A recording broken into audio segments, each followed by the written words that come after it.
I couldn't hold it with that finger. I'm all cut. Nice. You're good at that. Yeah.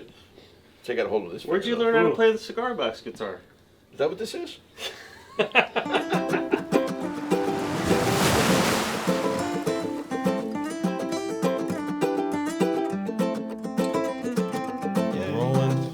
rocking. It's 5 o'clock somewhere. Here. A little after 5. A little after 5. You drove through traffic to get here. Definitely getting to be winter time. Don't get hooked. Oh, God. Yep. I got John left a little surprise for me here. Today's episode brought to you by No Live Bait Needed. The rubber tingum. Right. So these are, John swears on these things. He says they're snook killers. They are. We're They're going to try them proven. out. Check them out.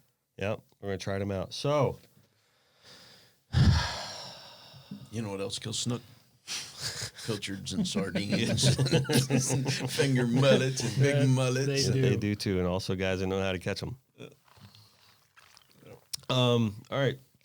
So welcome back to the studio, gentlemen. It's been a little while. It has been a little while. Been a little while since we needed this episode, I think. Right? You guys haven't We been hadn't done a here tournament bit. episode in a while. Yep.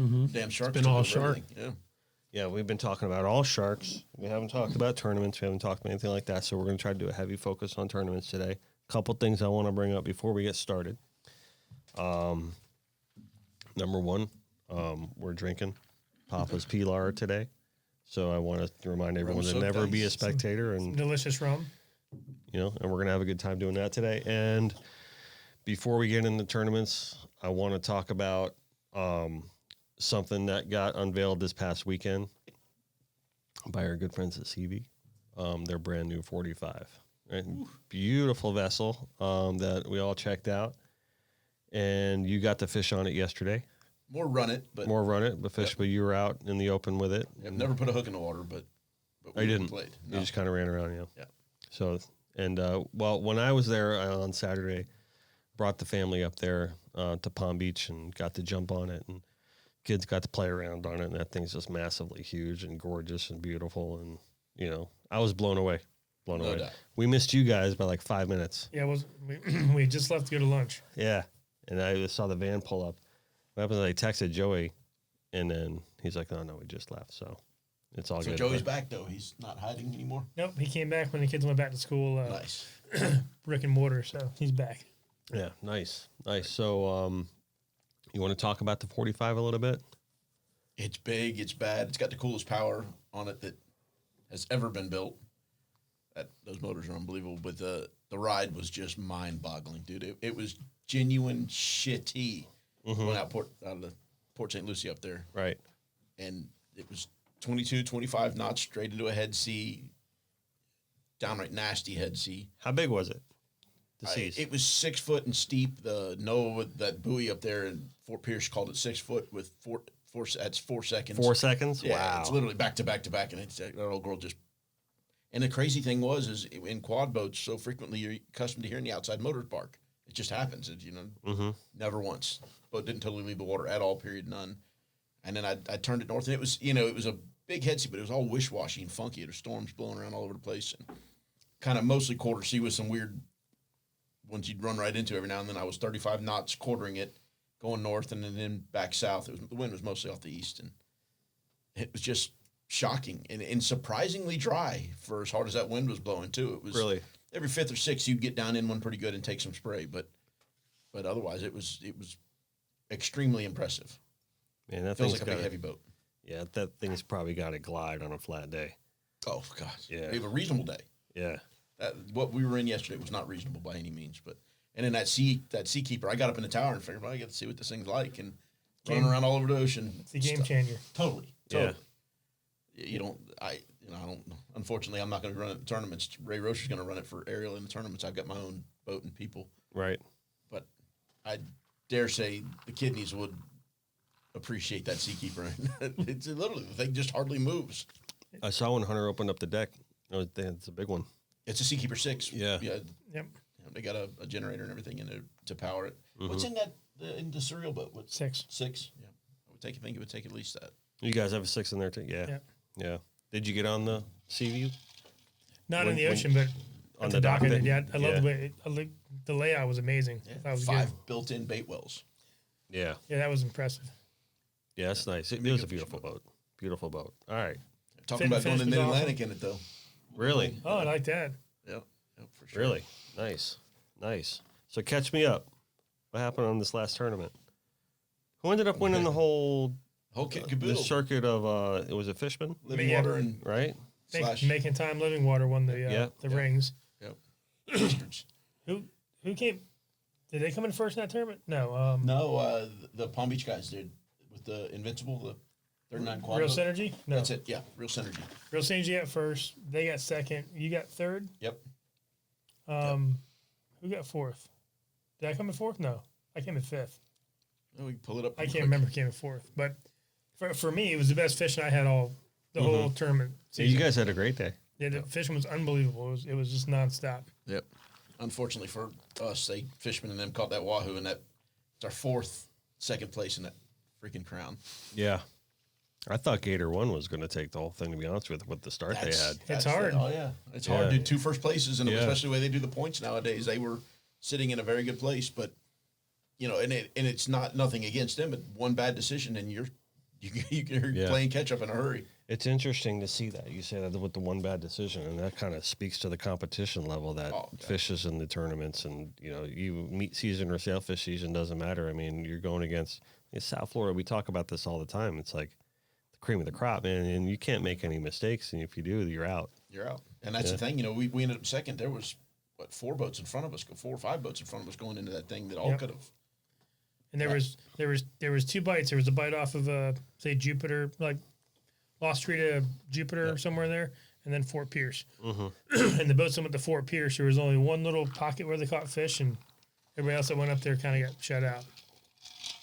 But the bite was fun. The best bite I've seen off Juneau in a long time. It was great. Yeah. And the fucking sharks. So We had Did you guys have a lot of shark issues on that yes, last this one? was post Thomas having been in there for a couple of days, and Right. and it was definitely reduced. The too far.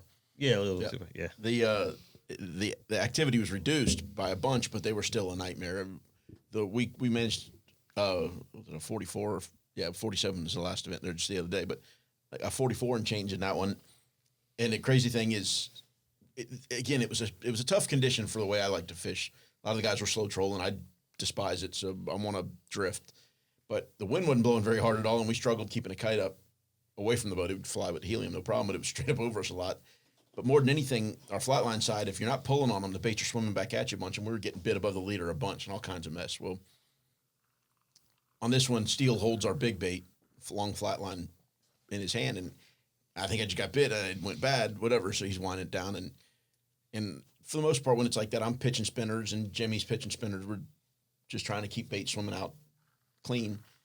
And Jimmy pitches a spinner and sticks it in a rod holder right next to his son, who has been one of our best anglers of the year and ended up winning. He won the junior angler, He right? did, yes. Yeah, I Yep. saw that. Really, really cool. God, His Jimmy, second year Jimmy being- must yeah, been so eligible stoked for it. about that. Oh, yeah, of course. Yeah. So he puts the thing in a rod holder right. Well, and his son's fishing a rubber core bait and a spinning rod in his hand. Well, I happen to be walking by and a rod just warps over. Tight. This is right after Steele had just had a snafu or whatever. Ended up being that 40 and change. Mm-hmm. And at the time, Who caught that one? I did. Oh, okay.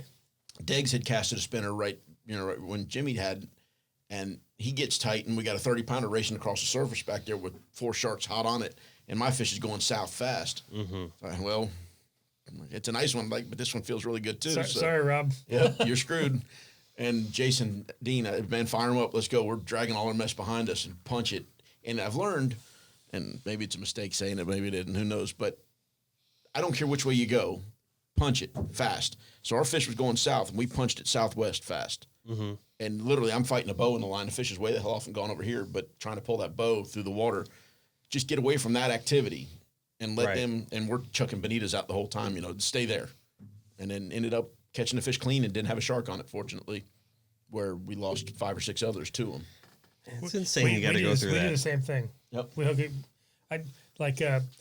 I like slow trolling. So when we hook a fish and we think it's a decent one, we loop the boat and I don't care which way the fish is going, we just haul ass as fast as we can go and try to grab their line and get tight. By the time you get tight, most of the time you're on top of them, you can gaff them. And Yeah. but we lost, our big fish was like 33-ish. And we lost, I had the rod, lost one that was probably 40 plus that I saw kind of like half eat air out and eat and just take off. I'm like, that's the one we're chasing him down. Smoking line and kind of slowed down. Got a couple cranks and just went heavy and started motoring offshore. I'm like, popped them off and go start again. You know? Yeah. Very unfortunate, but what a great, like you say, what a great event. It was some serious activity and a really good bite for the most part. It was for good. most folks, and not as many wahoos I would have expected to see. But it's crazy. Early summer, we caught a pile of wahoos. Got into the later summer there, and when they're supposed to be here, and they were gone. How's the wahoo bite right now? Caught a doubleheader on Saturday, Sunday on them. But no, there hadn't been a ton around. The fishing hadn't been red hot out here on the reef. Yeah. By any means. The fish are starting to show up in the ballyhoos a little bit here and there. Bottom fishing's been really good. Yellowtail bites been phenomenal. Muttons, been good fishing. Amazing mutton fishing, no doubt. Yeah, it's crazy. I know we talked so much about the shark thing, on the other episodes and stuff like that, but still, it's like, to me, it's like so crazy that you got to go through that trouble. You know what I mean? Changing tactics. Changing tactics, but I mean, seriously. So this week, the shark showed up at every marina inside. The bull shark. Sailfish Marina, Port St. Lucie, Jupiter, and Another lots bite of them, today. and lots of them. Yeah. Well, Rufus was showing that video too of his buddy had up there in Jensen Beach, right off the docks too. The bull right in the bay on that text message, and then there was another bite in Miami Beach today. Somebody And got that was no black tip shark there. Dude on the beach. Yeah. Get bit in the leg, and it looked like a good 8 or 10 inch bite mark on his leg. Yeah, it was a serious bite. I mean, we're all looking at it earlier and thinking bull shark. I could imagine because those sharks are sitting there. As soon as something hits the water, they come up and slurp it. Yep. Imagine if a little kid, a little kid falls in there, gone. Show them the picture, man. It's crazy. Yeah, I'll send it. Yeah, definitely. So I don't know, man. And then we'll send them the video too of those fish at the marina up there too. It's some wild stuff. So on our thread, there was people commenting they've been fishing literally in that spot for 50 years and had never, maybe seen one or two, but never seen sharks in there like that. It's nuts. That's especially at Sailfish. That's less than a quarter mile from Peanut Island and from that dive site. Everybody's swimming there at Blue Heron Bridge. Some seahorse thing or something goes on over there. I guess it's like a world-renowned dive spot right there, Blue Heron Bridge. Yeah, seahorse activity. Something. Really? Yeah, something like that. There's all kinds of artificial stuff they put in there. Really? Yeah. One of the few places they spawn apparently. That's kind of cool. Yeah. I've never heard of that before. And there's some kind of jellyfish in there or something that people come to see. Near Blue Heron? That's what Really? I'm told. Yeah. It's phenomenal diving there. It's like 10 feet. You can walk right off the beach and dive. Really? Yep. Real pretty. Yeah, they start right on the east side there of the bridge. Wow, Yeah, I've never heard of that. They have a trail you're supposed to go down through there. Yeah, but anyway, back to the tournament thing too, because that's kind of what we're supposed to be talking about. Oh, my bad. The damn sharks will take over everything on us. But what was interesting was so many of us were out there or up there, and they got that KDW thing going on that the whole world and a few different decisions were made. The guys ended up beating us for the crown and ended up in second place there.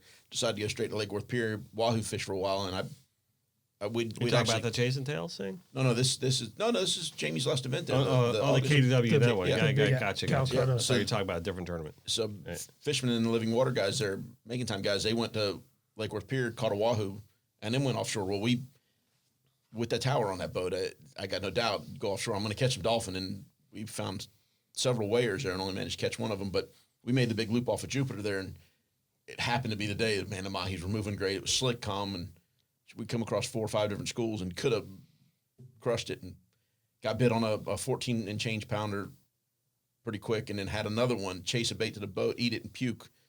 That with that one, we ended up winning the tournament, and then another one that swam around and wouldn't eat, but we caught a pile of mahis. And then the Thursday before the tournament, we'd caught a wahoo in Delray there, and figured, well, maybe we can make that loop and get back in there. And once we had that weighable dolphin, I'm like, shit, it's done. We're going to go win us $100,000 at KDW, right? So if I'd had, again, bad decision, looking at hunting that money, if I'd have stayed out there and caught another whale dolphin, we win the tournament, win our 6th ring.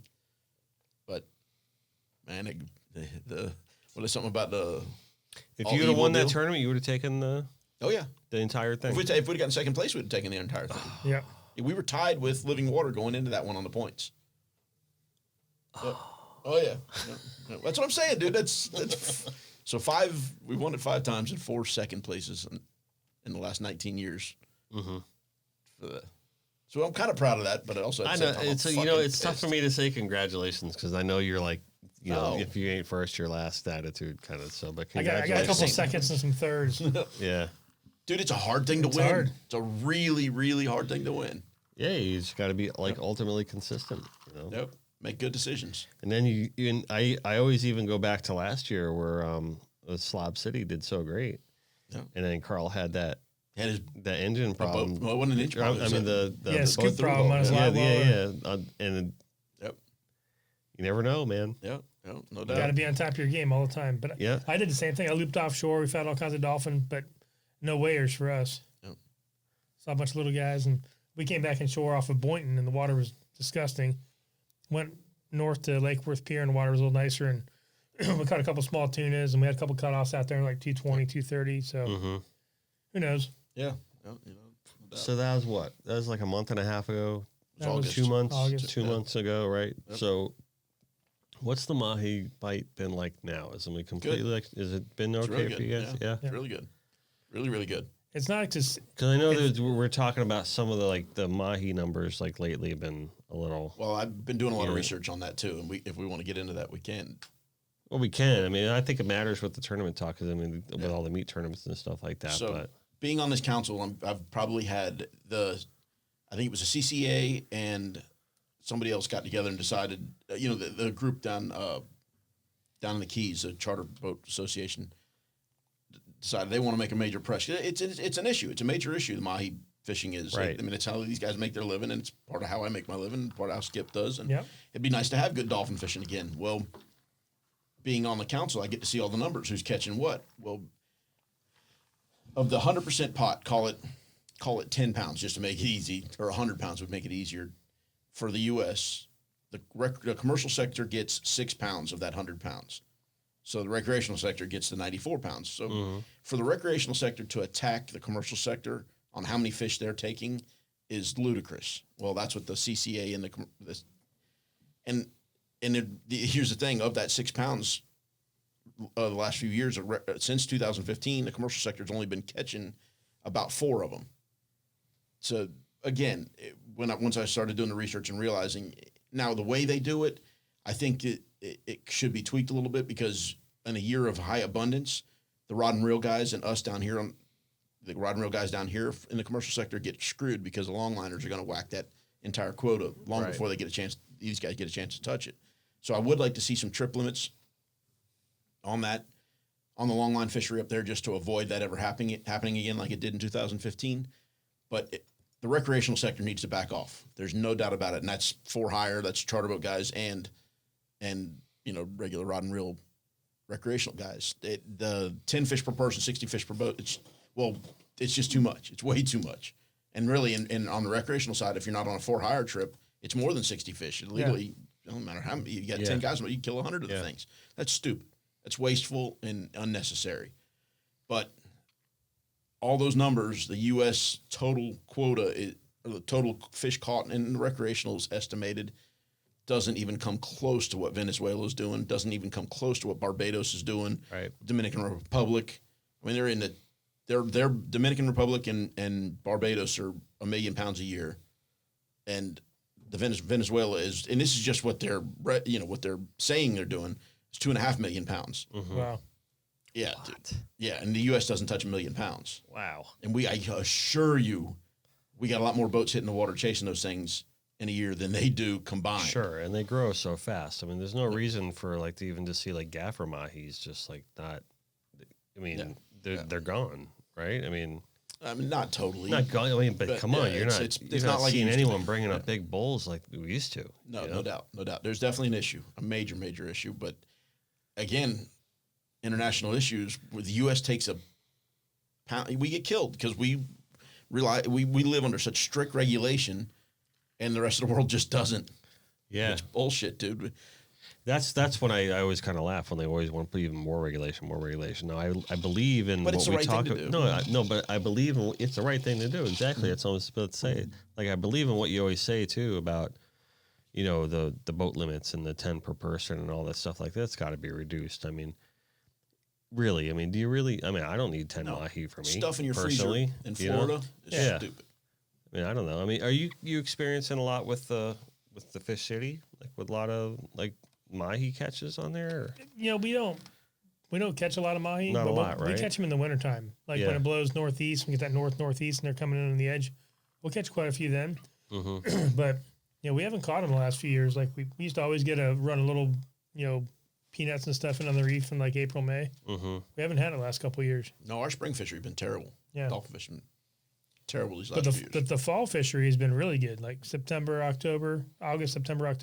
Mm-hmm. Which makes me wonder if, and they've done some amazing research on tracking them and tagging them and satellite tags a whole bit. It's amazing how much time they spend just looping around out there east of New York, way east, after they've gone into the loop, and they just hang out there for months. And then they start their cycle again. They sit out there and get fat, probably. Probably chasing them flying fish around the middle of the Atlantic out there. But you got to wonder if the reason we're seeing a better fall fishery, if the Caribbean doesn't relax their efforts a little bit during the major heat of the summer, which would make sense that a couple months later we're going to start seeing some fish that actually make it through that loop.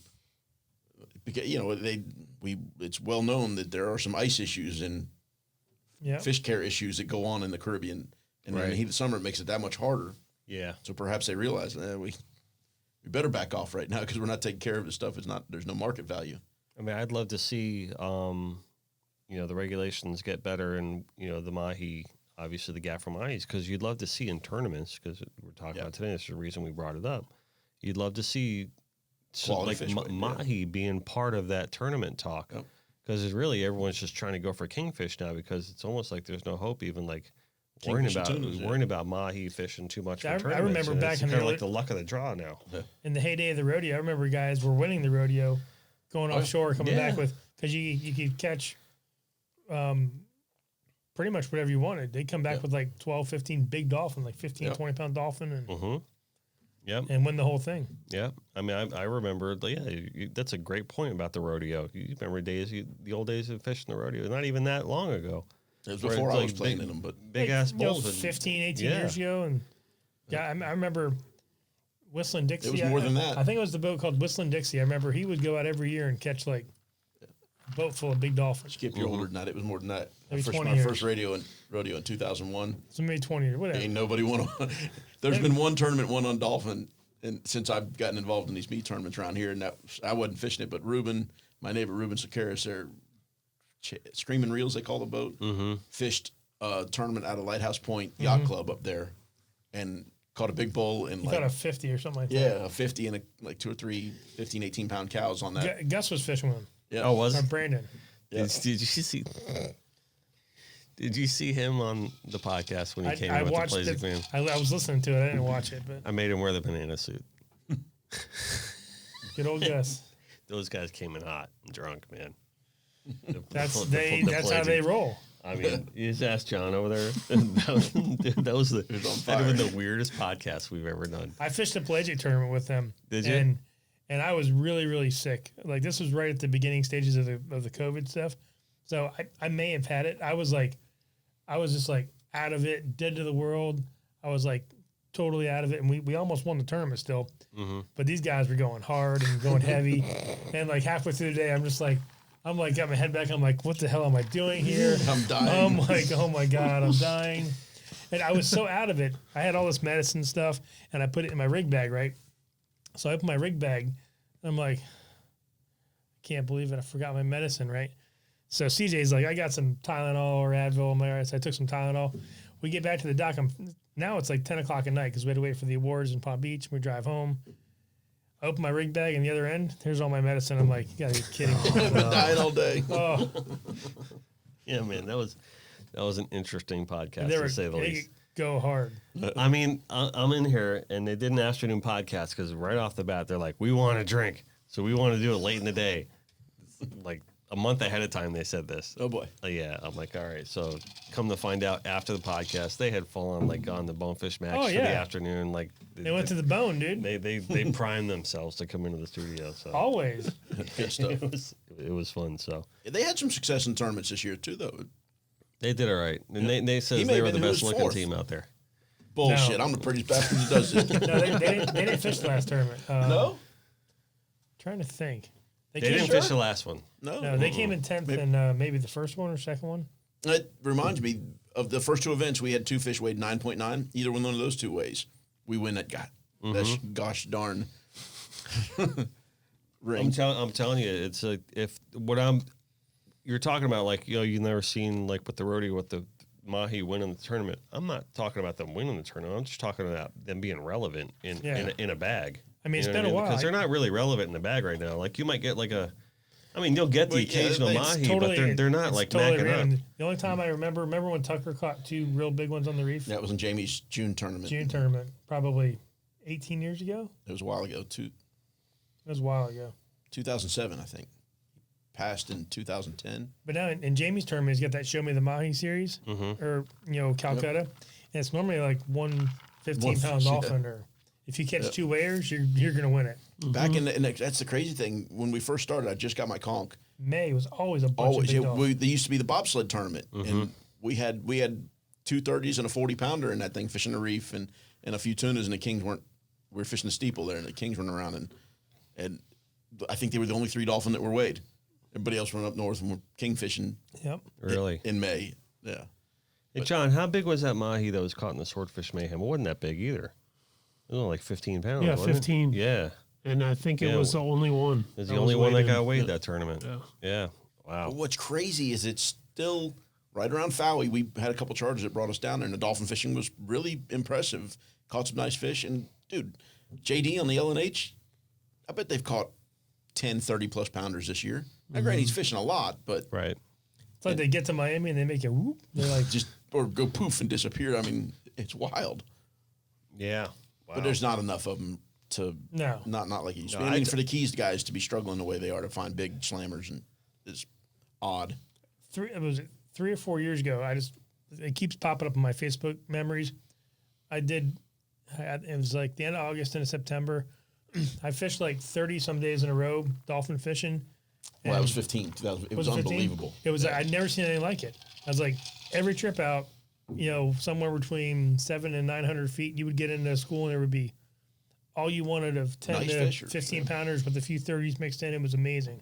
Yeah. That was a year of abundance, 2015, when the commercial sector was shut down because they 30,000-pound trips.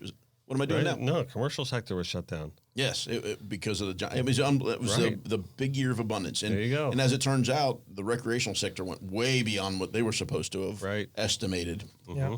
Terrible that year as well. But in the way they've recalculated the way that this MRIP it's a survey deal as to how they figure out how much the recreational sector catches. Apparently, the recreational sector has been touching their limit a lot more often than was previously believed. Mm-hmm. So there's going to be some changes coming. Maybe the red snappers can fish, like, exchange some numbers with the mahi, and maybe we can find some balance. Anyway, were you asking me about the change in kingfish limit? Oh yeah. That's going to happen now. It's going to happen. They're going to expand the.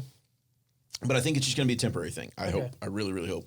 So, and the state doesn't know that they're going to follow it yet or not either. But so to help with the COVID situation, to help the for-hire guys, the charter guys, the federal guys have decided, the council I'm on, have decided to bump the kingfish limit from 2 fish per angler to 4 fish per angler now. Mm-hmm.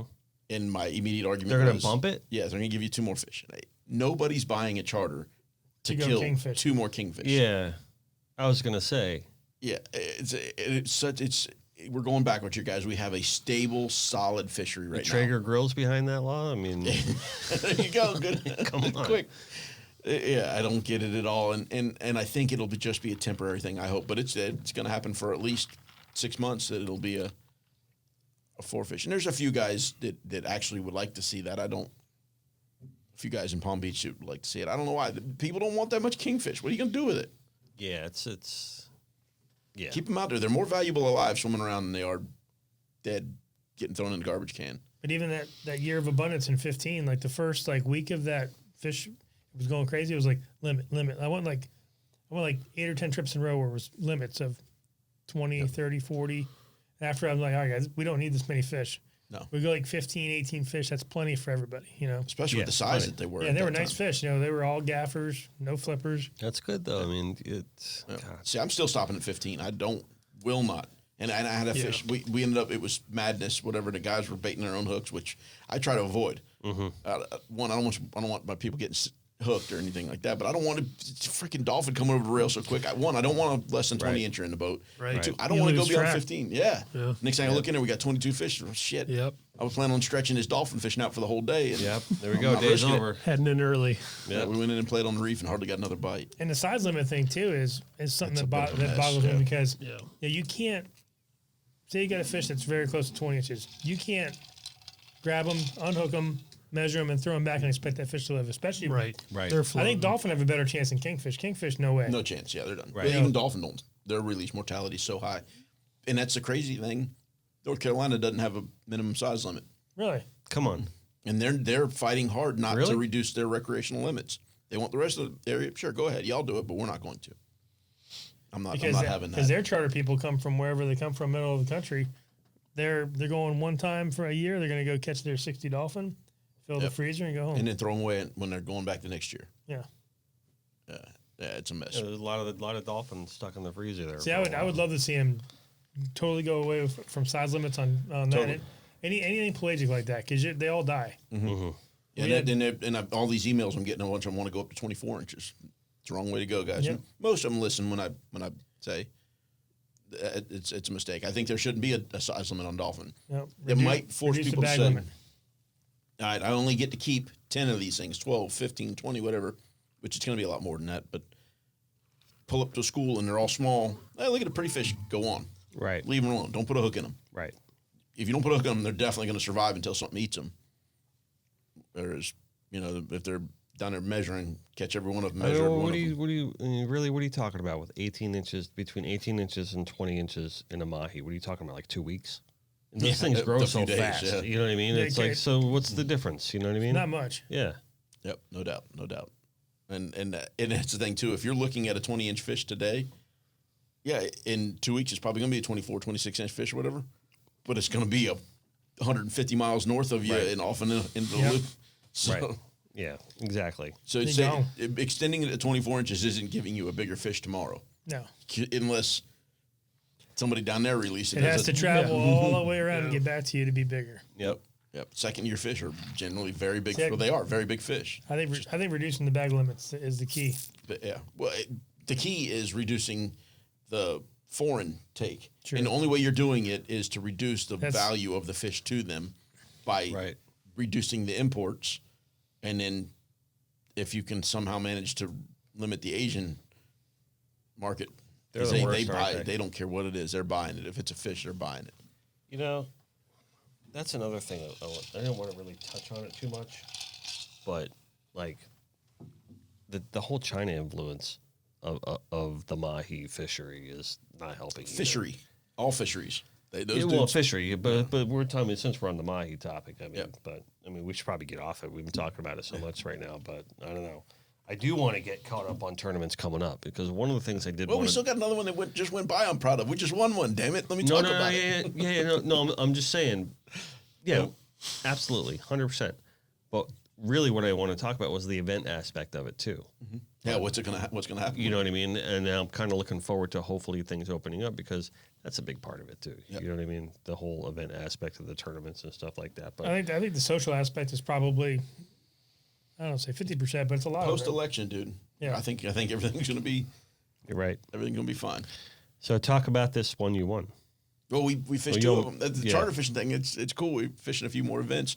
We fished a construction. The construction guys. If you want to find out who the fishermen are, they're in the construction industry. Those guys love it, and they're generally really good people. So we fished. Wasn't one, that how the whole Jamie circuit even started? Was through the whole construction scene, wasn't it? I don't know. Originally, I wasn't around think then. it was. It was through that tackle depot. I know that that tackle shop there, just south of Atlantic. That used to be there. It's not anymore. But so there was an event out of Lauderdale a month ago that we fished with some fellas. That we had a great day. We had a lot of fun. Ended up in second place to Buckley Windows, Robbie Buckley and those guys on the Timbuktu, and that one caught a pile of mahis and a pile of kings, and We had a lot of fun. Some muttons. I actually had a big mutton get bitten in half by a shark in that one too. It was aggravating. And a few kings get bitten in half. And we Did ended you up fish another that one second too? place. I did not. Skip is busy, man. He's a working. private boat guy now. I'm working, man. Yeah. He hardly charter fishes anymore. I give him my charge to him. Yep. Yeah. Which I so greatly appreciate. So and then we fished one just last weekend, and I don't ever remember all the name, but it was another construction Tom Tucker event, memorial event. Oh, that's right. Yeah. The Tom Tucker one. Yep. And we so the fishing had been pretty slow around here on the reef. We ran up to Jupiter, and we knew the wind was coming off the north at some point. Flat calm, beautiful ride up there. Rain shower goes through, and then wind's blowing 25 knots off the north. You got horrible rough in a hurry. But we get a bite on the flatline bait. Good fish chasing around all over the place, and we see it at one point look like a good 40-pounder, and then it gets heavy. Oh, shit, here we go. Shark. And we get back. We actually I'll send a picture to him. We got most of the fish back. Well, at least we had a king bite, make a pass back through there, and I see a 40-plus air out on a long kite bait and misses a bait and doesn't ever come back. It kind of got weird and landed weird, and I think it spooked it. And then we get a bite in the middle bait, ends up being a 47 and change pounder, and then bites shut off like nothing. I'm talking to about every boat in the tournament was up there, and it was Skip even made a comment. It was anybody that ever won a tournament basically was fishing this thing. It was insane. I mean, everybody that was fishing it had won a tournament. At some How many point. boats were in the tournament? 22 boats were in the tournament. It was like, and there was no gimmies. It was all heavy hitters the whole time. Yeah, it was wild. It was wild. And again, the construction industry owns the fishing industry. It's amazing how many of them are in it. But we did get a cobia bite on a bottom bait and had a follower with it and pitched it, and the follower was a half-inch short. But the one we initially hooked was a keeper, 37-inch fish. But as it turned out, that 47 and a little change, 47.3-pound kingfish won the tournament. And it was little Timmy was running a boat. They had it was a 5-pound minimum, and you were allowed to weigh 3 fish per species. He had 3 kings, 3 dolphin, and for 40 pounds or so, and we still ended up beating him with 1 fish. But we also had that 17 or 18-pound cobia that worked out real well for us. But Was got to that win, baby. Was that the Florida man boat? Timmy No, he was fishing? running another boat. It was a contender. Oh, okay. Yep, I don't recall.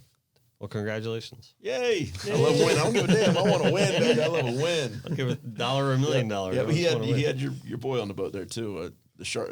I forget. Skyler. Skyler was on the boat. Yeah. Oh, Skyler, yeah. Yeah. Yeah, he didn't like wearing that shark outfit. I made him wear it. He liked it at first. He liked it at first out there, and then Started we getting hot. all sat in the room, and I look over, and he doesn't have it on. I'm like, you the kidding hell? me, dude? He's like, what? I'm like, you gotta put that thing back on. I kind of pressured him into it. Anyway, dude, that's awesome, man. Yep. I'll take a win. I love them all. Yeah, for sure. We got some good tournaments coming up. I really think, like we said, post-election, hopefully things kind of lax up a little bit, and people started getting into the whole aspect of the fanfare behind the entire tournament process kind of kicks up. And I know that's economically that's important too for the tournaments. Of course. So you like to see it happen, and you like to see everyone kind of getting involved in that level. You don't want to just see boats showing up day of the tournament and be like, Skip's "All over right, here here we playing go." footsies with me. Hey, you were getting me. What's going on over there, I Scott? think the biggest aspect of that is the sponsors need to see that. Exactly. Right, that's what I mean. It's The sponsors love to go there and get their Their product in front of people. They, yeah. they want to get their gratification. I sponsored this. I want to go have the party and hang out and see everybody, Sure. and everybody see my product, or glad hand see everybody, that kind of thing. Exactly. right. We got we're coming into really. I mean, sailfish season. Meat fish season's done. Right, sailfish season. We're coming in the sailfish season. I know that makes you guys really, Love really this. happy. Yes. Makes me happy. I love it. Let's see what we got coming up first. We got Dust them off. We got Dust 'em Off, and we got the golden ticket. Well, we got the invitational, We have the dust Jimmy them off, Johnson and Invitational. there's 2 on the same day, and you're allowed to fish both. Same rules, same everything. I think the Dust 'em Off is on the 14th now.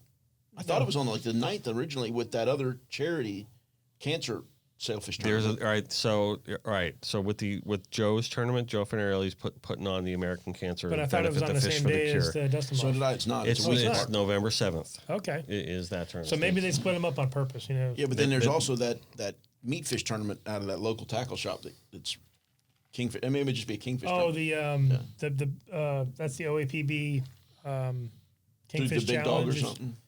Tackle shop. Kingfish Challenge or something like that. Yeah, I don't know. It's during sailfish season though. Yeah, that's. I'm not fishing that one. Yeah. We moved on. And then we got the invitational too, the Jimmy Johnson, the JJ Fish That Week, is, the golden that's ticket. December, right? No. It's the week after the Dust Them Off. Yeah, I it's got right them all after. on my So we got calendar, we're November hits and we're bang bang bang. Yep, and right then we off the quiet bat. there for a bit. Yep. Roll into Yeah, nothing in December.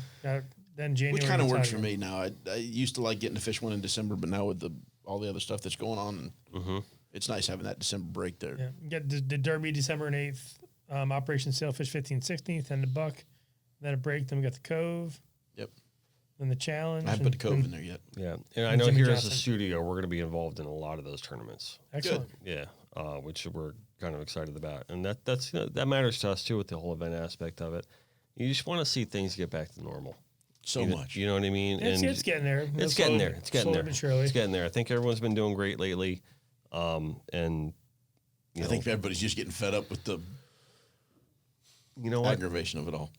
I don't want to get too much into it, but I think that people I think are just starting to get used to understanding like what we're really dealing with on a realistic level, and not like the crazy let's jump to conclusions level. It was scary at first. You didn't know what you were dealing with. Now I think people know what you're dealing with a little bit, and you got a handle on it. It's like taking, it's like a tube of toothpaste. You squeeze it out, you can't put it back in. So once you get back out of your house, it's like ripping a Band-Aid off. It's not going back on. Yeah. That's a good point. Good point. I like that. Did you make that up yourself? No, I saw it on like a, I don't know, one of those feel good, make you feel good kind of things. I feel better. But I do it to my daughters when school year starts. I'm like, I take a tube of toothpaste and I pour it out. I'm like, try to put it back in there. It's like, you can't. I'm like, so whenever you meet new people, your friends, words hurt. If you say bad things to people, you can't make it go away. Right. I knew he was a great parent. That's some great parenting right there. Taking notes. He's never wasted some friggin' toothpaste, man. That shit's expensive. I'm taking notes. I was telling these guys too. Do you realize I'm a basketball coach? I saw that. Oh, yeah? Yeah, we won And our his playoff daughter's game kicking last butt. night. We're going to the championship tomorrow night. Yay. Nice. I was a soccer coach for a couple years. Were you? Yep. I see you as like eating that up. Oh, I loved it. I played Yeah. soccer. I was a super soccer player when I was a kid. I loved it. Yeah, me too. Not me. And it was fun. It was good. And Any game they didn't let you run into somebody, it was hard for me. plus, you can run into people with soccer. Yeah, then they yell at you and I give used you a to little card and I run you used off to the run field. people over. It was great. Yeah, no. So anyway, we won the playoffs and Yeah, we're in that's awesome. championship Thursday, so we're excited about that. Very cool. And the Heat got you a win for your birthday, so happy birthday. Yeah, Yeah, thank that's you. right. you, Skipper right? just turned 62. Good. Yeah, That's Tower birthday. years, 62 Tower years. I just needed the Dolphins to get me one on Sunday. It would Yeah. have been perfect. I'm a little like at this point not so happy about the way the season's going. It is what it is. It is what it is, but I think they need to start playing Tua. I think they're gonna. I think they're giving him a little more time. Yeah, I know he doesn't want to talk about any of this. Let but him heal up. Yeah, I did it. I'm a Dolphins fan. I love it. I just I think if we get the I'm first, out. I think if we get the first number one pick, which I don't think we'll think the Jets are going to get it, but if we do get the number one pick, I think we got to trade it and Oh, just for sure. leverage all that because we get Tua. Whatever. So. Well, we got two. We got 2 1s and 2 2s next year again. I know that's what I'm saying. So imagine if we trade off that, we're going to own the Mm-hmm. draft. Boom, boom. But I know where Art's going. Yeah. But I'm not gonna let those ding dongs ruin my enjoyment of watching football. So Yeah, I mean, listen. All right, so I've been busy enough. I had more to worry about. I'm just letting you know that the new policy on the podcast is like zero political zone. perfect. So we're going to try to, unless it has to do with relevant topics that we That's discuss. all I do know, but the fisheries. That's what I'm politics. saying. Unless it has to do with fisheries politics, that's the only politics that we're going to talk about on the show going forward. We had George Pavaromo on the show last week, and we established that. And he talked me into it. He's like, "We're not doing it." So I'm like, "All right, good. I don't want to do it anymore either." I don't do it. I Yeah. will never have a sign in my yard of any kind. To me, it's a private thing. Right. There's I think it's a waste of time anyway. There's you're a not complete waste of changing time. people's mind. Yeah. All you got to do is I don't walk. think it makes a difference who gets in there. Yeah. All you got to do is It walk makes into no a place, difference. check a box, and that's all you can really do at the Exactly. end of the Like day. even on the party boat, like these guys start going back from the guys. Shut it down. We're fishing. Yep. We're not out here talking All politics. just pretty ass ocean Good we're for floating you. around in. Because you know what? At the end of the day, it's just strange. Yeah. Yep. To talk to someone about politics that doesn't agree with you, it's just a waste of time. And Hey, it's, you're not changing your mind. and it's You're strange. not doing it. It's strange. And you know what else is strange? Our new segment. Those questions Oh, are strange. Strange questions. That's a Look nice at you. segue. I like that. Man's a professional now. Boom, boom. All right, so 3 strange questions. That is our new segment on the show. And we've had a few people kind of message us and ask some questions that might be strange, might not be strange. So we said 3 strange questions, but we're actually going to read 6 today Yes. because you know what? It's our show, and we can do that if we want to. Do it. Exactly. Doesn't really matter. So we're going to start out 3/6 strange questions for Art and Skip, and we're going to start out with Mr. Fear the Cook, Jim Ruback. How many Bud Lights does the Papa Top load for a typical tournament day? So, when we were in our heyday at the Papa Top, we brought an 18-pack per guy plus an extra case. Per gentleman? We brought an 18-pack per gentleman plus an extra case. So we always called that one Maverick on the Alert 5. So I had this little, we won in a tournament. It was like one of those little soft-sided coolers. We'd pack it and put it in the side console up front there. So by the time we get done, everybody's like, oh, man, we're out of beer. I'm like, not so fast. We pull it out. But we've dialed it back a little Everybody's bit hero. When I was a younger man, we did it like that with, but it was back when Beck's was around. Beck's Light. Chili Becks? No, glass bottle Beck's Lights. Yeah, We had soft Chili pack Becks, coolers. the old ones. Before, clear bottle Beck's before that, but that all went away long ago. But after they went away, we drink a Bud Light every here and there, Yeah. but I don't drink beer much anymore. We definitely dialed it back a lot. Yeah, I fished that Swordfish Mayhem tournament with Harris and all his buddies on there, and Daytiming? daytiming. Oh, It's that's- Swordfish Mayhem, right? Yeah, that's perfect for drinking. Oh, on yeah. a 48 Intrepid with air the full conditioning. cabin and the AC. I mean, it was a luxury cruise, and by the time it was all said and done, I mean, we're all hammered. You know what I mean? We're out of phone zone, right? So no one You can missed the touch us. bite. We missed the bite. Who knows? It didn't really matter. We had a great time. So anyway, by the time our phones got back in zone, with all these messages, like Yep. even had Jimmy like calling me. He's like, "Are you okay? We're worried about you guys because we just stayed out there." Yeah, leave it on the bottom. Yeah. Something might happen. Right, exactly. So, all right. So this year we fished on Joey's boat. Sir Papa Real. Yeah, I had basically the Papa Top crew on Surreal because Joey was in the Keys, so we fished it as Sir Papa Real Top, and we had they were up to their normal shenanigans. Homer, my brother-in-law, brings his own little, call it like his whoopee, but he's got a cooler full of his own beers, and he always fishes the left kite, so he's got it stuffed under the console or the gunnel in the back there. So he's always like the barometer, right? So I always tell the guys, you cannot have a beer until we get a weigher fish. So in the August tournament, we're running north, and Randy, I'm saying, is like, the bite's been good off the breakers. So we stopped at the breakers. Slick calm, they fired baits out. Before I could get everything pretty much out of gear, we got a double on. I'm like, oh man. So we make one loop, and literally within like 4 or 5 minutes, we got 4 weighers in the boat. I'm feeling pretty good. They're not huge, like 12, 15 You start pounders. pounding. So I started looking at Homer's always the first one. So he gets that. He's like thinking about it, but the fishing was too good for Is the it first. right after lines in? This was like, I Like mean, 7:10. seven. Well, no, we're getting a run up. This so. is like 7:40. We stopped at the breakers, and we Oh, okay, Yeah, okay. 7 o'clock Bimini start. Right. so we made another. We caught That like was Bimini. we caught like 6 or 8 fish on the first pass. Went back, caught one more, and the bite kind of fizzled there. When we went to Jupiter, and the bite was going off. So after our first pass in Jupiter, our first fish there was like a 25 or 7. I was looking at Homer. Right down the hatch. Go. I'm like, oh, here 9 we go. o'clock, we're rolling. Feels like home. Non-hesitating. All right. But So that's how it works. strange question number 2. Our boy Justin Jumbo Laydenton asks, why is there so much yelling on boats during tournaments?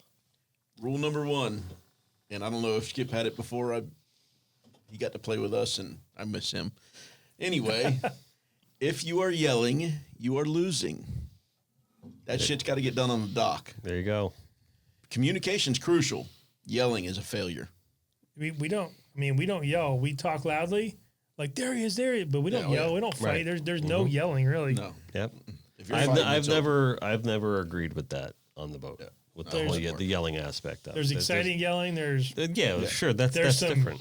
There's some trying to put your feet through the hard top, going, God damn it! But there's no yelling. No, there's no pointing anybody out, and no turning the attitude and the mood down. Yeah, it's got to be positive. We're in this together. We're fighting to win, and the reality is, shit can go bad for 4 hours, but for that 1 hour, it might go really, really right, and generally, that's all it takes to win. So I want to say this for the crowd. I'm in front of two great ones. Okay, no yelling. You put your ego. Leave it at that. So I always tell my guys, especially when we're sail fishing, I'm like, everything happens for a reason. So like, we missed that single, and 5 minutes later we hook a triple. I'm like, if we hook that single, we might still be chasing it. fighting it offshore, and we didn't. So There you it's go. all good. Don't worry Butterfly about it. effect. We'll get the next one. You know? Yeah, absolutely. All right, good answer. All right, this next question comes from a gentleman named Joshua Sandor, and I just want to give a salute to him first of all before I read this question, because this is going to be a funny question. He got the weird one. But I want to salute him because he is a United States Marine Corps veteran. Oh, nice. Thank you for your service, He brother. is also a member of the FFO, Freedom Fire Outdoors. So Thank you. So thank you for your service, Joshua, and thank you for your question. So he says, here's my question. Ask them their worst diarrhea story. Oh, this isn't the one I thought. So strange question number 3. So- That's a strange Right one. at you. So I'm gonna say we're both linked in together on this one, aren't we? Oh, for sure. I for mean, sure. I've had some touch and go situations myself, but I think the funniest one. You want to let it roll? It was Jim Steele was involved. Oh, always. Oh, there Is you he go. always when pooing is involved? So weren't we fishing the Mayor's Cup down at what was Ray's old marina? Was it Mayor's Cup or was it Sailfish Kickoff? Sailfish Kickoff. One of those two. Yeah, I think it's Sailfish Kickoff because the Mayor's Cup was gone that year. But it was at his marina. yeah, Sailfish Kickoff. So we're at the boat. We're loading baits. We're doing our thing, right? I'm dipping baits. Leave no embellishments at home. Bring them So all to the table. it's just Bring 'em all to it's the a normal table. morning dipping baits, and all of a sudden, don't see Steele, whatever, just still dipping. So I'm dipping, and I look up, like from here to the doorway, and Steele has a bucket, pants around his ankles, just full on shitting on the dock, Oh yeah, yep, getting after it. yep. Like nothing's wrong. It's like, hey boys, you know. Or it's always Still got about a- steel. Still got a picture of it too. Oh yeah, I got it. Well, I don't know. I've been you through do? so many phones. Oh, for sure, it's somewhere. All right, you got to make sure. John. Can we put that I in? know. Yes, absolutely. I'm Can sure we? You I'll even try to ask dig it at this up. point? Yep. John, we've done many things on this show. I think we're past the point. You definitely put that on there. So Skip was supposed to be here for this one too, and this one isn't diarrhea, but it's close.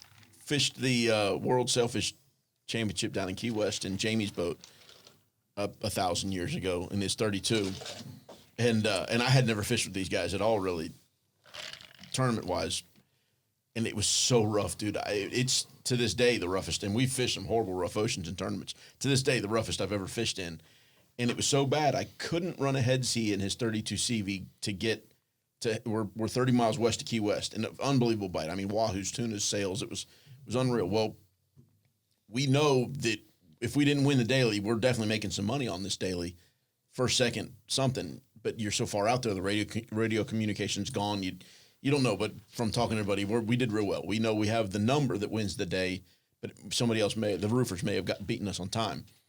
But we got to get back. You got to be able to get back an hour and a half, 30 miles, and you can barely make 5 knots. It was giant. I mean, 80-foot merits, and nobody's doing more than 10 knots in this stuff. So, all right, screw it. Unless you're in a 45 CV.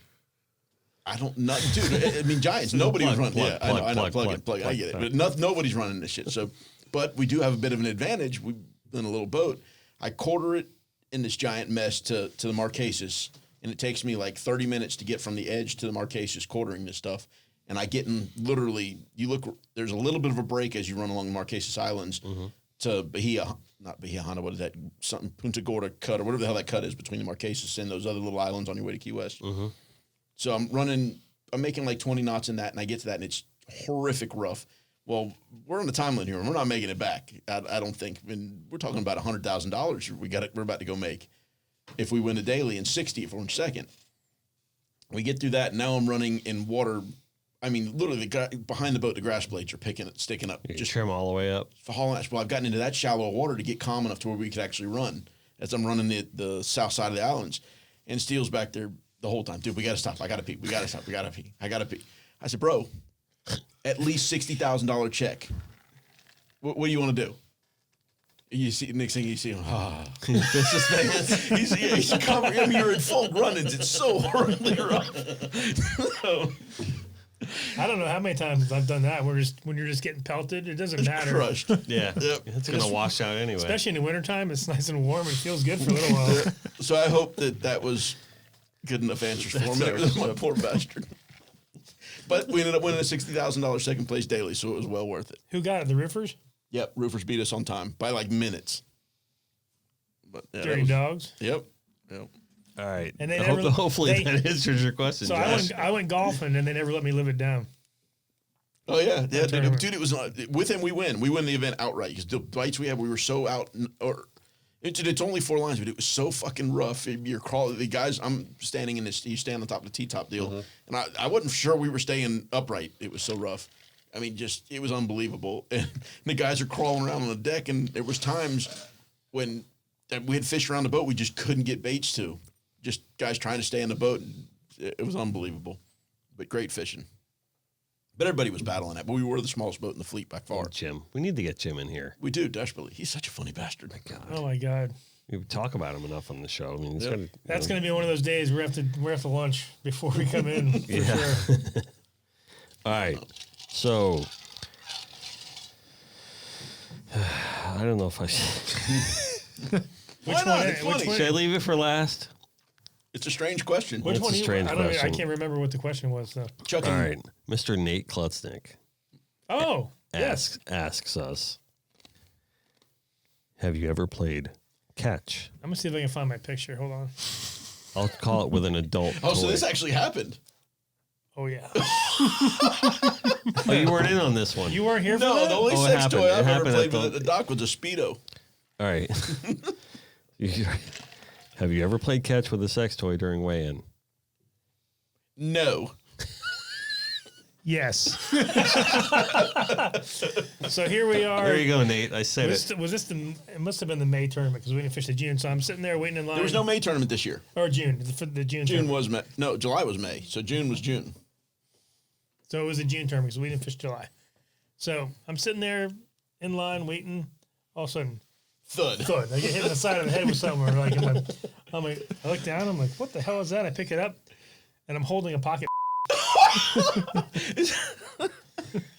And I look over, and there's Nate. We might have to bleep that one out. Nate's It's explicit. It's good. Nate's going, hey, buddy. And I'm like, Is this thing it used? took me a minute to figure out what it was, and I'm like, Oh. so then I immediately threw it at Alex on Supremacy. And they're like, what the hell is this? So they go over and they pick it up with like a paper towel, and they throw it back. And I heard Timmy Maddock caught that thing like he was Odell Beckham. so it made the rounds. The poor thing, it looked like a beat up piece of bubble gum by the time we got back to me again. So then, Nice we got it analogy. back. So I stuffed the pilchard in it. I got an awesome picture of the pilchard coming out of it. I got a pilchard coming out of it stuffed in the rod holder. It's amazing. I got to find it. It's here somewhere. I have that picture. I'll get it to you.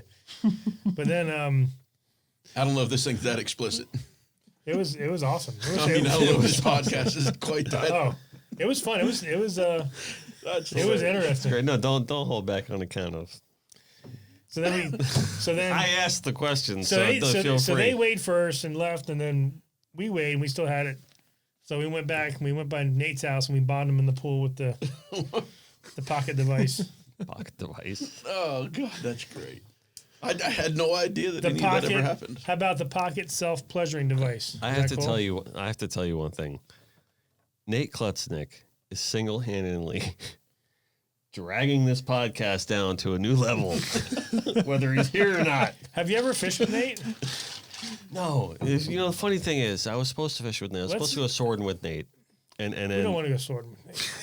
I know, but I was supposed to go swording with Nate, and I overslept, and I never made it. And then That's I too catch much the big time. Sword the next morning. Let's just go regular fishing. Let's go. We're within a couple of miles of the coast, You can jump and swim if you have to. No, it's a trip, man. So when I fish with those guys, it's like I show up at the house, I'm rigging rods and doing all my thing and making leaders and I'm getting everything re-rigged and I look over and I'm like I'm like, what the hell are you guys doing, dude? It's like they're setting up all the stuff for their shot stations. He went to the dollar store and we all have like gold chains and all the stuff to wear. And I'm like, I'm here to go fishing. They're like, whatever, dude. They're like, that's why we got you here. Yeah, so you go do they're that. like laying out all the stuff.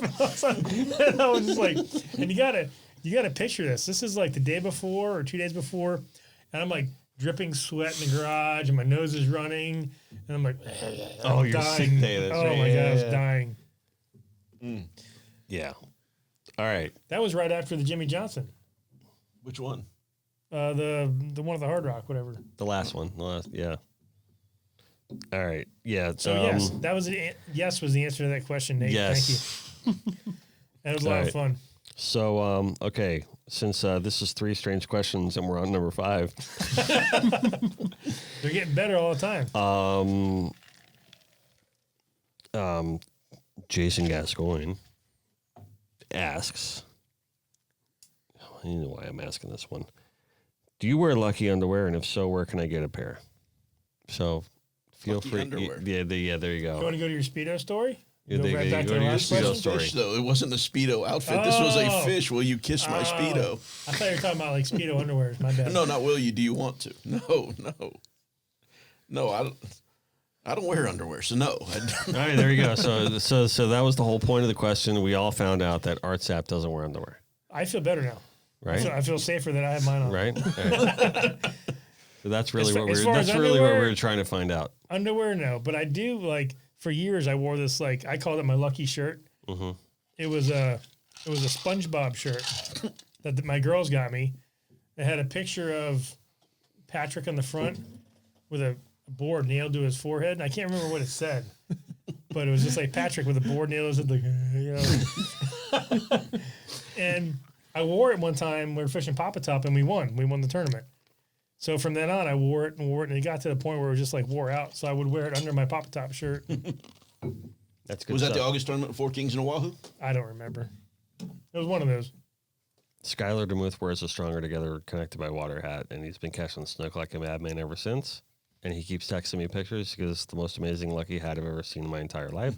So I suggest everybody go to connectedbywater.com and buy one. Or two. Or two would be better. Or 2. You don't So- sell underwear? What's that? No underwear?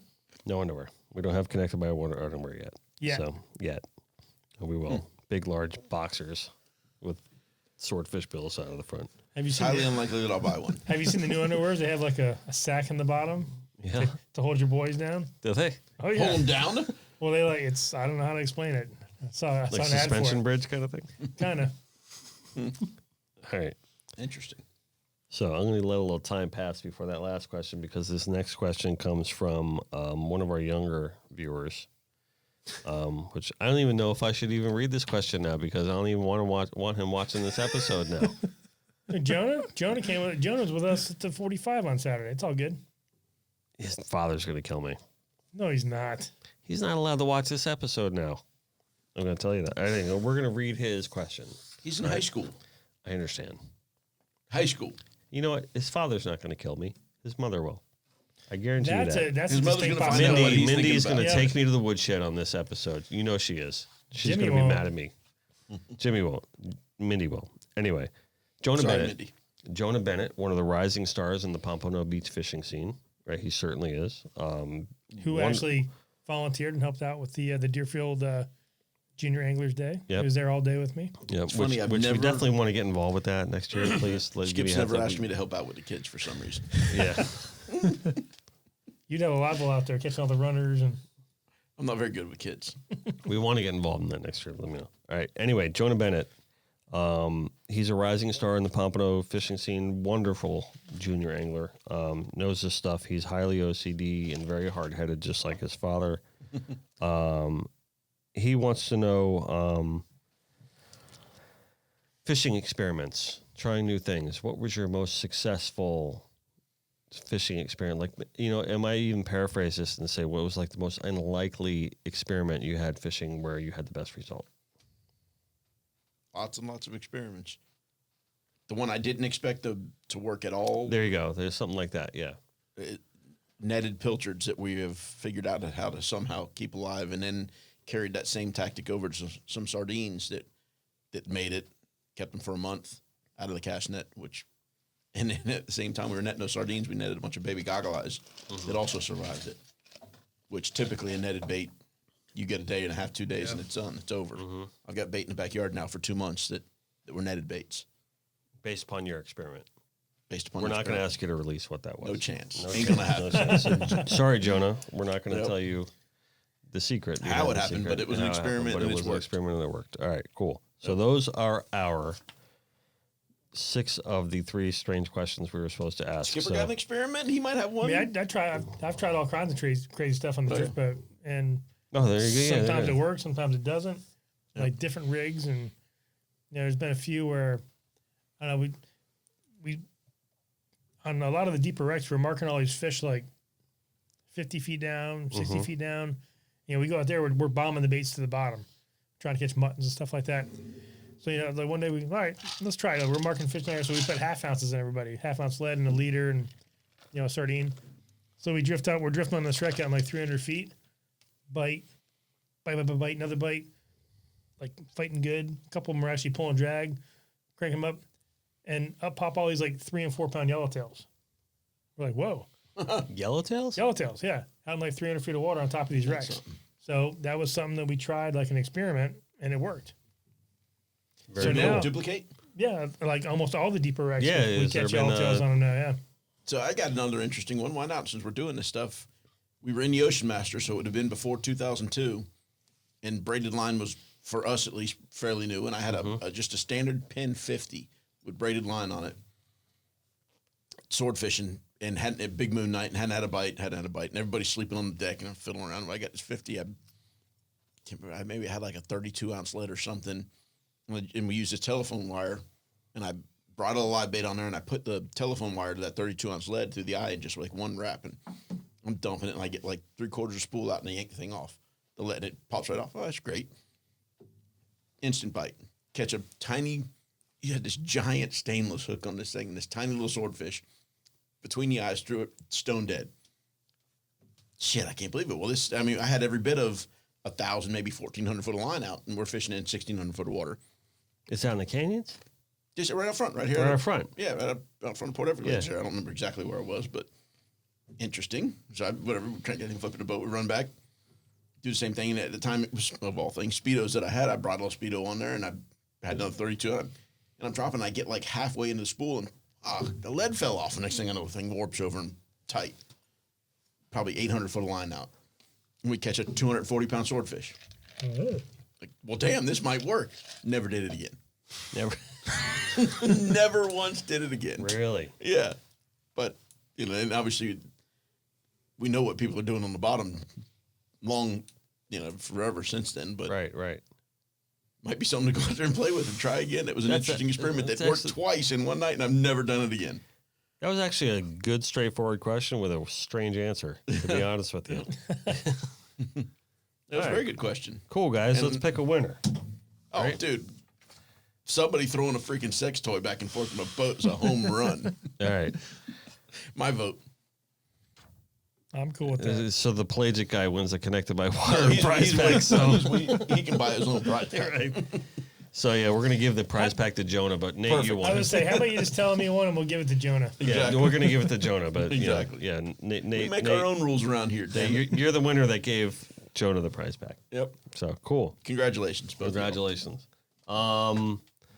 Anything else more about tournaments that we want to kind of get up with? The reason is but we got obviously a ton of tournaments after the new year, right? Yep. Which we don't really probably even need to get into those yet. But we're talking about like the beginning sailfish tournaments, That's some shit to play the with. operation which we already kind of ran over, and are we leaving any out that we didn't talk about yet? We talked about the invitational from the JJ Fish Week Invitational. We talked about the Dust 'em Off. We talked about the American Cancer one, which I want to get back to, right? Because I just want to put a little plug on this one for a bit. I'm working tightly with Joe Farinelli on this one. And I know that this cause is a little near and dear to his heart. I know that it is a 100% benefit tournament. Your money's going to a really good cause, and it's all going to the cause. And it's not a lot of money to get in this tournament. It's really not. There's a sailfish division. There's actually a meat division, so you don't have to be a big sailfish team to be in this tournament. And, if you have any questions about it, you can find Joe online, or you can message us at Connected by Water in any way possible. I mean, leave a comment on our YouTube here, when you on your way of clicking and subscribing to the show. Or you can message us at sales@connectedbywater.com. We are fully supporting this tournament. We've donated a lot of our time and efforts and our goods to this tournament because we really believe in it and they're working hard. And it's a local tournament. It's November 7th, and there's a silent auction on November 5th, which we'll have stuff in there ourselves. And I just really hope that people support this tournament. I know right now they need some more boats. They have a decent amount of boats now, but they need more. So if everyone wants to look into this tournament, please do. I understand that everyone loves to dust them off, but this is the week before. So maybe you dust them off and warm up a little bit for the dust them off. For this tournament and get involved in that. So I just at the very least wanted to kind of put my 2 cents on that one. So I know we're as a studio putting our efforts into it. So please, hopefully the local fishermen can too. Yep. Then we got the dust them off, and then we got the invitational, and then we got the operation. Right? Is there any other tournaments that I'm kind of might be missing? And we got Silver Sailfish coming up soon, but that's when. Yep. Just the week before the operation. Right, week before operation. Right.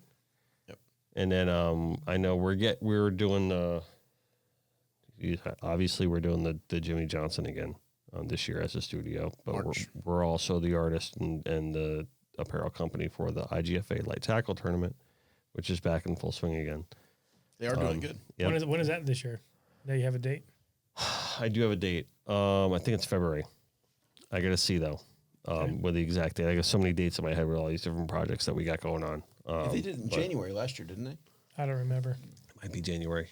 It might be. I got to really look into that I think again. it was last weekend of January, is it? Yeah. When they did it last year. I think you're right, actually. I just remember that I'm not a huge fan of 12-pound tournament Andy.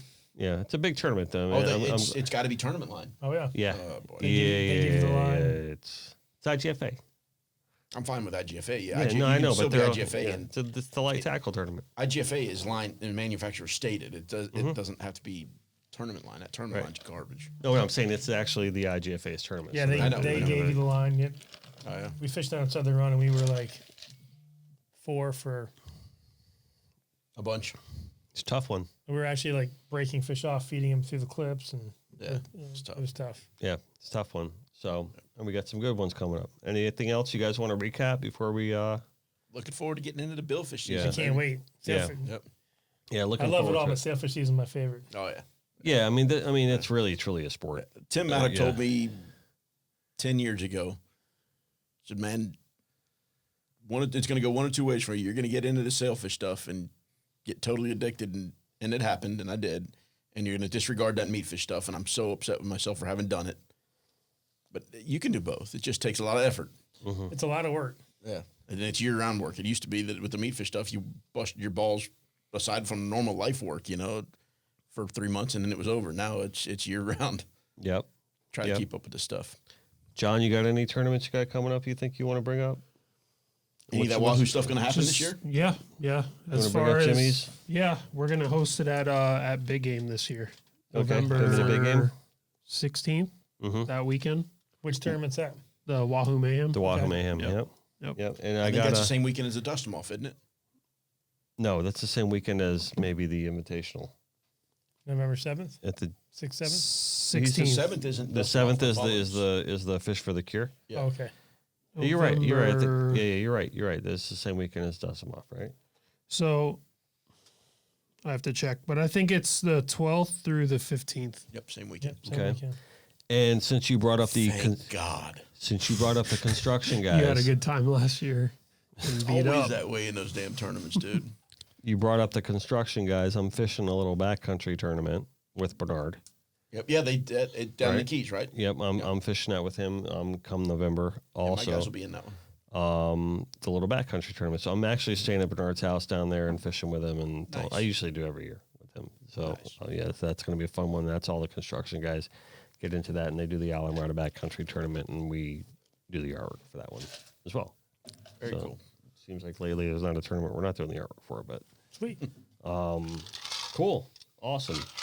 All right, that it. Any plugs? Anything else? Anything else you want to bring up here today while we're here? While we got you? I think we're good. Yeah. Good. All right, cool. I want to give a shout out to today's little Vendor. sponsor, Papa's Pilar. Reminding you never to be a spectator. We thoroughly enjoyed hanging out with him today. Little lubricant. Yep, exactly. And then we want to remind you to go to connectedbywater.com if you're interested in any custom artwork, any custom apparel. We'd love to help you out.